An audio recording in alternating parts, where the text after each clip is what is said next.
গোপালগঞ্জ সদরের উলপুরে পুলিশের গাড়িতে হামলা ভাঙচুর চালানোর পর আগুন দেওয়া হয়েছে। এতে আহত হয়েছেন কয়েকজন পুলিশ সদস্য।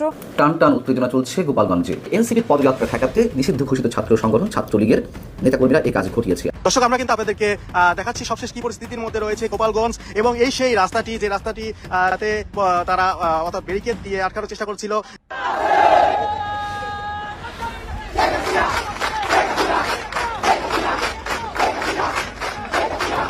জুলাই সন্ত্রাসের শীর্ষ সন্ত্রাসীরা তাদের ফেসবুকে ঘোষণা দিয়েছে মার্চ টু গোপালগঞ্জ। এতদিন দেশের অন্যান্য জায়গায় দেশ গড়তে জুলাই পদযাত্রার মতো নিরীহ নাম থাকলেও কেন ভোলার পরপরই গোপালগঞ্জের দিকে যাত্রার আগে এই সন্ত্রাসীরা? সেনাপ্রধান প্রায় 5 মাস আগে যে আশঙ্কার কথা আমাদেরকে শুনিয়েছিলেন, সম্ভবত বাংলাদেশ সেই ভয়ঙ্কর দিকে যেতে চলেছে। শোনা যাচ্ছে যে জিয়াউর রহমানের যে সমাধি সেটির উপর আক্রমণ চলতে পারে। একইভাবে শোনা যাচ্ছে যে টুঙ্গিপাড়ায় বঙ্গবন্ধুর সমাধির সেটির উপরেও হামলা চলতে পারে এবং সেই পরিকল্পনা চলছে। নমস্কার, আজকে বেশ কিছু গুরুত্বপূর্ণ ভিডিও নিয়ে চলে এসেছি আপনাদের জন্য। আর এই ভিডিওগুলো হতে চলেছে খুবই এই রাজনীতি পলিটিক্স নিয়ে বাংলাদেশের যে এখন বর্তমান ইতিহাস চলছে সেই তার উপরের ভিডিও ব্যাখ্যা নিয়ে চলে এসেছি আপনাদের জন্য, যার কিছুটা অংশ বিশেষ আপনারা ইতিমধ্যে দেখে নিয়েছেন। আমি আশা করব আপনাদের কাছ থেকে যে ভিডিওগুলো দেখে আপনারা বুঝতে পেরেছেন যে এর ইঙ্গিত কোন দিকে করছে। তো প্রিয় দর্শক, আপনারা ভিডিওগুলো দেখে আপনারা কমেন্ট অবশ্যই করতে পারেন যে আসলে আওয়ামী লীগ আর আপনার যে বিএনপি পার্টি আছে প্লাস ছাত্র যে দল আছে সরকারের বিরুদ্ধে বা এই সরকারের থাকা বা না থাকা কীরকম বর্তমান পলিটিক্স চলবে বা আমাদের বাংলাদেশে চলতে পারে। তো বিশেষ কিছু অংশ আপনাদের সামনে আমি রেখেছি। তো যে ভিডিওগুলো দেখে আপনারা অবশ্যই কমেন্ট করতে পারেন। তো চলুন বেশি না কথা বলে আপনাদের জন্য ভিডিওগুলো আমি রাখছি। চলুন ভিডিওগুলো দেখুন আর কমেন্ট করে অবশ্যই আপনারা জানাবেন আদেও বাংলাদেশের ভবিষ্যৎ কী আর ভবিষ্যৎ কার হাতে, ভবিষ্যৎ কীরকম ভাব বাংলাদেশের আগামী দিনে যাবে। তো চলুন প্রিয় দর্শক, ভিডিওগুলো আপনারা ভালোভাবে বেশি স্কিপ না করে বেশি না টেনে ভিডিওগুলোকে পুরো দেখতে থাকুন আর ভিডিওগুলোকে বুঝতে থাকুন। সেনাপ্রধান জেনারেল ওয়াকারুজ্জামানের উপরে মানুষের যে আস্থা ছিল সেখানে খানিকটা হলেও চির ধরেছে, এটি সত্য কথা। কিন্তু এর চেয়েও চরম সত্য কথা, সেনাপ্রধান প্রায় 5 মাস আগে যে আশঙ্কার কথা আমাদেরকে শুনিয়েছিলেন, যে সংশয় প্রকাশ করেছিলেন, সম্ভবত বাংলাদেশ সেই ভয়ঙ্কর দিকে যেতে চলেছে। আমাদের সবারই নিশ্চয় মনে আছে গত 25শে ফেব্রুয়ারি পিলখানা ট্র্যাজেডি দিবসে রাজধানীতে রাওয়া ক্লাবের একটি অনুষ্ঠানে তিনি মন্তব্য করেছিলেন, নিজেরা কাদা ছুড়াছুড়ি মারামারি ও কাটাকাটি করলে দেশ ও জাতির স্বাধীনতার সার্বভৌমত্ব বিপন্ন হবে। আমি আপনাদের সতর্ক করে দিচ্ছি, পরে বলবেন যে সতর্ক করিনি। তিনি সতর্ক করেছিলেন এই মুহূর্তে বাংলাদেশে যে একটা ঘনঘোর অন্ধকার আমাদের উপরে জেঁকে বসেছে, এটা নিশ্চয়ই আরো নিকষ কালো হবে। গত প্রায় 1 বছর ধরে যা চলছে ডক্টর ইউনূস সরকার আসার পর থেকে, তা তো দেশের একটা অগ্রযাত্রার পথে যে সূচকগুলো আমাদের সামনে থাকে তার কোনোটিই তো ইতিবাচক নয়। আওয়ামী লীগ এমনিতেই মাইনাস হয়ে গেছে, এখন বিএনপিকে মাইনাস করার জোর প্রচেষ্টা, সেই ষড়যন্ত্র চলছেই।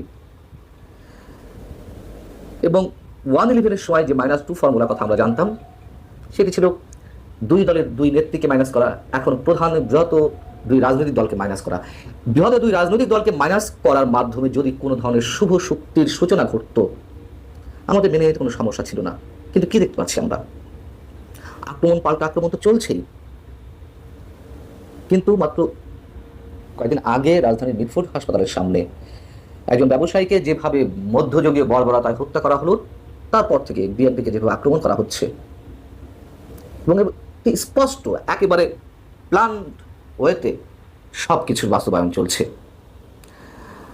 গত 11 মাস বা 1 বছর ধরে আমাদের অস্তিত্বের যে জায়গাটি, মুক্তিযুদ্ধকে নিয়ে যেভাবে খেলা চলছে, আগে বলেছে আওয়ামী লীগ মাইনাস করা হয়েছে, এখন একটা গণতান্ত্রিক শক্তি হিসেবে যে বিএনপির অবস্থান ছিল সেটিকেও ধূলিসাৎ করার চেষ্টা করা হচ্ছে। এখন বিএনপির শীর্ষ নেতা থেকে শুরু করে বিএনপি প্রতিষ্ঠাতা জেনারেল জিয়াউর রহমানকে যেভাবে তার ছবি, তার পোস্টার যেভাবে অবমাননা করা হচ্ছে, পায়ের নিচে পেশা হচ্ছে। শোনা যাচ্ছে যে সংসদ ভবনের পাশে জিয়াউর রহমানের যেই সমাধি সেটির উপর আক্রমণ চলতে পারে। একইভাবে শোনা যাচ্ছে যে টুঙ্গিপাড়ায় বঙ্গবন্ধুর সমাধির সেটির উপরও হামলা চলতে পারে এবং সেই পরিকল্পনা চলছে। তাহলে এর মধ্য দিয়ে আমরা কি বলবো? বৃহৎ দুই রাজনৈতিক শক্তিকে নির্মূল করার মাধ্যমে যে ম্যাটিকুলাস ডিজাইন বাস্তবায়নের চেষ্টা চলছে এবং হয়তো সফল হতেও পারে সাময়িক সময়ের জন্য, দিন শেষে নিশ্চয়ই আমরা অন্য কিছু দেখতে পারবো। তো এখন এই মুহূর্তে যে অবস্থা, একটা দেশের অগ্রযাত্রার পথে যে সূচকগুলোর ইতিবাচক দিক স্পষ্ট হওয়ার কথা, তার কোনোটাই তো ইতিবাচক নয়। অর্থনীতি থেকে শুরু করে আইন শৃঙ্খলা পরিস্থিতি, গত 1 বছর ধরে যে মব ভায়োলেন্স ভয়ঙ্কর আকারে জাতির কাঁধে জেঁকে বসেছে, এটির পৃষ্ঠপোষক কারা? কারা আমরা সবাই জানি কারা মব ভায়োলেন্স এই মুহূর্তে সৃষ্টি করছে। বিএনপির বিরুদ্ধে অভিযোগ আছে, কিন্তু ভয়ঙ্কর আকারে কারা করছে এবং এর উস্কানিদাতা প্রশ্রয়দাতা কারা? অনেকে বলছেন যে প্রধান উপদেষ্টা ডক্টর মোহাম্মদ ইউনূস নিজে প্রশ্রয়দাতা। হ্যাঁ, তার সত্যতা থাকতে পারে। এখন বিএনপি সরাসরি সেই অভিযোগটি জানাচ্ছে। জঙ্গিবাদের যে উত্থানের সুস্পষ্ট একটা ইঙ্গিত আমরা দেখতে পাচ্ছি। আস্ফালন তো আছেই, চরম উত্থানের পথে মৌলবাদী শক্তির আস্ফালন। মসজিদের মধ্যে মৌলবাদী শক্তির বিরুদ্ধে, জঙ্গিবাদের বিরুদ্ধে কথা বলে কোনো ইমামও নিরাপদ নন। তাকে এই ধরনের কথা বলতে গেলে রক্তাক্ত হতে হচ্ছে মসজিদের মধ্যেই। মানুষ কোথায় নিরাপদ? স্বাধীনতা বিরোধী শক্তির যে আয়োজন খুব মহাসমরা হয়ে চলছে। অতএব এর পরের স্টেজ নিশ্চয়ই আমাদের স্বাধীনতা সার্বভৌমত্ব বিপন্ন হওয়ার আশঙ্কার বিষয়টি আমরা আনতেই পারি। যেমন বরাবরই বলি যে আওয়ামী লীগের সময় যে পলিটিক্যাল ভ্যাকিউম তৈরি করা হয়েছিল, তার পরের স্টেজ হচ্ছে জঙ্গিবাদ চরমপন্থার উত্থান। আমরা সেটির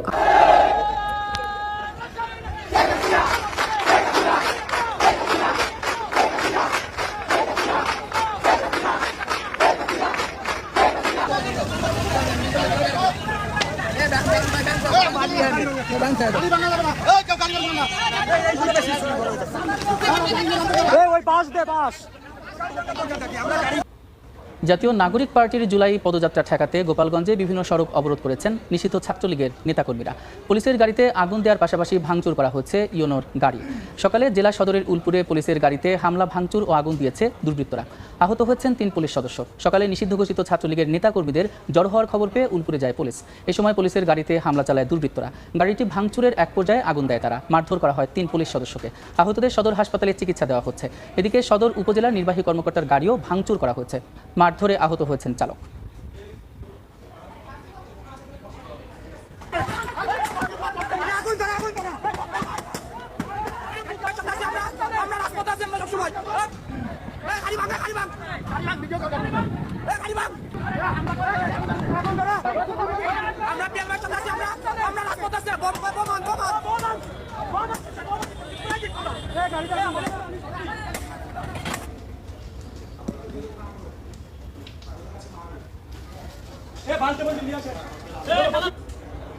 এই মুহূর্তে গোপালগঞ্জের টাউন রোড পৌর পার্কে আছেন রিপোর্টার আলামিন তুষার। সরাসরি যাচ্ছে তার কাছে। তুষার, বৃষ্টি চলে আসার কারণে যারা আসলে এখানে আশেপাশে ছিলেন তারা আসলে স্টেজে আসলে যেহেতু ছাউনি আছে সেখানে আসলে অবস্থান নিয়েছেন। যদিও এখানে এর আগে কিছু বেশ মানুষজন কিন্তু আসলে এখানে অবস্থান করছিলেন এবং আমরা অল্প সময়ের মধ্যে কিন্তু আমরা দেখতেই পাচ্ছি যে এখানে বৃষ্টি চলে আসছে এবং যারা আশপাশে যারা আসলে অবস্থান করছিলেন এখানে, তারপর অনেকে যে ছাতা মাথা নিয়ে কেউ আসলে যেই চেয়ারগুলো রয়েছে সেই চেয়ারগুলো মাথায় দিয়ে কিন্তু তারা তাদের জায়গা থেকে চেষ্টা করছেন নিজেকে আসলে বৃষ্টি থেকে বাঁচানোর জন্য এবং আশপাশে যারা ছিলেন তারা আসলে অনেক স্টেজে অবস্থান নিয়েছে। এবং এখানে এর বাইরেও আমরা জানতে পেরেছি যে এই যে আজকের কর্মসূচি, সেই কর্মসূচি লক্ষ্য করে যেহেতু বরিশাল থেকে আসলে পদযাত্রাটি আসছে, তারা আসলে এখানে পথসভায় অংশগ্রহণ করার জন্য নেতাকর্মীরা সেখানে আসলে পথের বিভিন্ন জায়গায় নাকি এরই মধ্যে বাঁশ দিয়ে আগুন জ্বালিয়ে আসলে সেই রাস্তা ব্যারিকেড করার চেষ্টা করা হয়েছে। এর বাইরেও সকালে যেমন আমরা পুলিশের গাড়িতে হামলার তথ্য পেয়েছি, ঠিক একইভাবে আমরা জানতে পেরেছি যে নিষিদ্ধ ঘোষিত যে আওয়ামী লীগ এবং ছাত্রলীগের যারা আসলে নেতাকর্মী যারা রয়েছেন তাদের অনেকেই কিন্তু এখানে কিন্তু বিভিন্ন জায়গায় তাদের অবস্থান করেছেন এবং এখানকার যারা যে উপজেলা ইউনোর যিনি ইউনো, তিনি কিন্তু আসলে উপজেলার যে সদর উপজেলার ইউনো, তিনি কিন্তু আসলে হামলার তার গাড়ি বহরে কিন্তু হামলা হয়েছে। তিনি যদি আহত হননি, তবে তার যিনি আসলে গাড়ি চালক রয়েছেন তিনি আহত হয়েছেন এমন তথ্য কিন্তু আমরা পেয়েছি।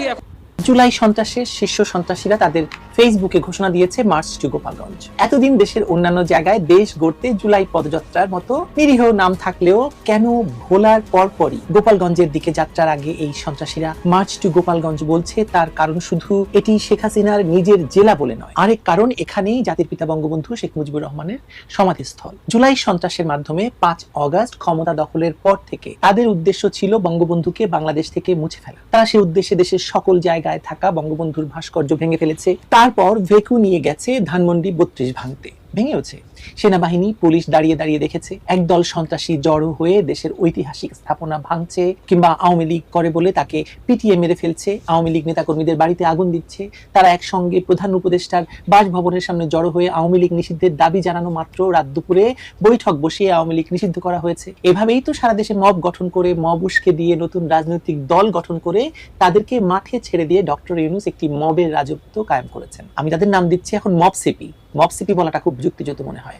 এতদিন দেশের অন্যান্য জায়গায় পদযাত্রা নাম ধরলেও গোপালগঞ্জের ক্ষেত্রে তারা মার্চ টু গোপালগঞ্জ নাম দিয়েছে, সেহেতু আপনারাও নিঃসন্দেহে এদেরকে বলতে পারেন যে মব টু গোপালগঞ্জ। আসলে মার্চ টু গোপালগঞ্জ নয়, মব টু গোপালগঞ্জ, অথবা সরকারের প্রোপাগান্ডা সচিবের ভাষায় pressure group to Gopalganj. Hasnat Abdullah একটি নন ভেরিফাইড ফেসবুক থেকে ঘোষণা দিয়েছেন মুজিববাদ মুর্দাবাদ স্লোগান দেওয়া হবে গোপালগঞ্জে, যে পেজটির 1.85 লাখ অনুসারী রয়েছে, অথচ অ্যাকাউন্টটি ভেরিফাইড নয়, অর্থাৎ গুজব ছড়ানো হবে কিন্তু দায় নেওয়া হবে না। আরেকদিকে এনসিপির আলোচিত মুখ সার্জিস ওরফে আইফোন আলম ঘোষণা দিয়েছে মার্চ টু গোপালগঞ্জ। লক্ষণীয় বিষয় হলো এনসিপি তাদের অন্যান্য কর্মসূচিকে জুলাই পদযাত্রা বলছে, যেটা আমি বলেছি একটু আগে। ভাবা গিয়েছিল যে এনসিপি বা নাপার বুদ্ধিমান ও বিচক্ষণ নেতা হয়ে উঠছেন নাহিদ, সবাই সে কথা বলছে, এবং কি দেশের অনেক বিজ্ঞ পণ্ডিতরাও সে কথা বলছেন। কিন্তু তার পাতা থেকেও যখন মার্চ টু গোপালগঞ্জের উস্কানি আসে, তখন ধরে নিতে হচ্ছে যে গোপালগঞ্জে মবের তাণ্ডব সৃষ্টির জন্যই সরকার এই প্রেসার গ্রুপ গোপালগঞ্জে পাঠাচ্ছে, এবং ইতিমধ্যেই সেখানে পুলিশ আওয়ামী লীগের নেতাকর্মীদেরকেই গ্রেপ্তার করছে। গোপালগঞ্জের সাধারণ সম্পাদককে তো আগেই গ্রেপ্তার করা হয়েছিল, আজকে আরেকজন আওয়ামী লীগ নেতার বাসায় গ্রেপ্তার করতে গেলে তাকে না পেয়ে তার স্ত্রীকে গ্রেপ্তার করেছে। এর পেছনে কারণ কি বলে মনে করেন? মানে পুলিশ তাদেরকে সহযোগিতা করছে না, এবং কার ভরসায় তারা গোপালগঞ্জ যাচ্ছে? সরকার তাদেরকে কেন গোপালগঞ্জ পাঠাচ্ছে? কেন এখনই তাদেরকে থামাচ্ছে না গোপালগঞ্জে এই তাণ্ডব সৃষ্টি থেকে? কেন সেনাবাহিনী তাদেরকে সহযোগিতা করছে? এই প্রশ্ন তো উঠছে। বঙ্গবন্ধুর সমাধি আক্রমণ করবে তারা, মানে এটাই তো লক্ষ্য। তাছাড়াও আমার মনে আরেকটি কারণ আছে, তা হলো এই যে মবসিপি মার্চ টু গোপালগঞ্জের ডাক দিয়ে আসলে সরকারের সঙ্গে আমেরিকার যে গোপন নন ডিসক্লোজার চুক্তি স্বাক্ষরিত হতে যাচ্ছে, তা থেকে জনগণের দৃষ্টি সরানোর উদ্দেশ্য। কারণ সরকারের উপদেষ্টা বলছেন যে এই চুক্তি নাকি জনসম্মুখে প্রকাশ করা যাবে না। তার মানে হচ্ছে এই মবসিপিদের উদ্দেশ্য গোপালগঞ্জকে দিয়ে সেদিক থেকে মানুষের দৃষ্টিটা সরানো। বাংলাদেশ যে আমেরিকার কাছে বিক্রি হয়ে গেল, বাংলাদেশের গার্মেন্টস সেক্টর যে ধ্বংস হয়ে গেল, বাংলাদেশের রপ্তানি সেক্টর যে ধ্বংস হয়ে গেল, এবং তার বিনিময়ে আবার উল্টো বাংলাদেশকে অযৌক্তিক চুক্তি করতে হচ্ছে, যে চুক্তি জনগণের সামনে প্রকাশ করা যাবে না, সেটাও এই গোপালগঞ্জ আক্রমণের ভেতর দিয়ে মানুষকে ভুলিয়ে দেওয়া হলো। মজার ব্যাপার হলো এতদিন ধরে, বিশেষ করে ধানমন্ডি 32 ভাঙার সময়ও এই মবসিপির সঙ্গে বিএনপি, জামায়াত, এবি, হিজবুতি সকলেই সংশ্লিষ্ট ছিল। এদের মধ্যে বিএনপি নেতাকর্মীদের সংখ্যা সবচেয়ে বেশি ছিল বলে ধরে নেওয়া যায়। কিন্তু বিগত কিছুদিন ধরে বিএনপির সঙ্গে জামায়াত, এবি, এনসিপির যে ক্ষমতার সম্পর্কে টানাপোড়েন চলছে, তাতে যদি বিএনপি এই মার্চ টু গোপালগঞ্জের ডাকে সমর্থন না দেয়, তাহলে মবসিপির এই গর্জন নিমিষেই পরিণত হবে মৃদু চিৎকারে, এটা আমার আশা। কিন্তু হাসনাত, সার্জিস, নাহিদের মিলিত সুরের পেছনে তো নিশ্চয়ই কোনো না কোনো পক্ষের ইন্ধন আছে।